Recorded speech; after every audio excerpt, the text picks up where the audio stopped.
आपण हे लक्षात घेतलं, ही प्रतिष्ठा काही कोण्या व्यक्तीची नाही, इथे बसलेल्या प्रत्येकाची प्रतिष्ठा या ठिकाणी खराब झाली आहे. आज ह्या ज्या शिव्या बाहेर पडतायत त्या काही एकट्या पडळकरला किंवा यांच्या माणसाला नाही पडत आहेत. आपल्या सगळ्यांच्या नावाने या ठिकाणी बोललं जातं की हे सगळे आमदार माजले म्हणून. जरा काही गांभीर्याने घ्या.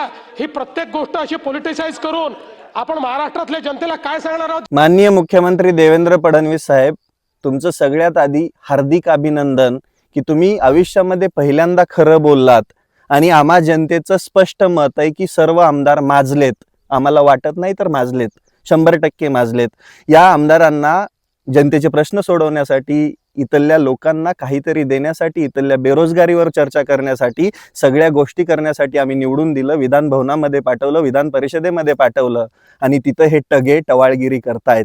हे टगे तिथं शिव्या हाणामारी काही करतायत. एकही आवडाय निवडायला जागा नाही, विरोधक असू द्या नाहीतर सत्ताधारी असू द्या.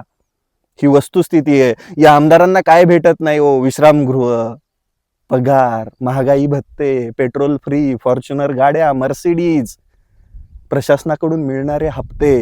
हे बोलायला मलाच दुःख होतंय. अहो, हा समृद्ध महाराष्ट्र यशवंतराव चव्हाणांचा, वसंतदादांचा, किती समृद्ध परंपरा या महाराष्ट्राला राजकारणाची.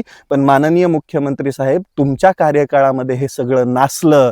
जनतेचे प्रश्न बाजूला राहिले आणि समोर आली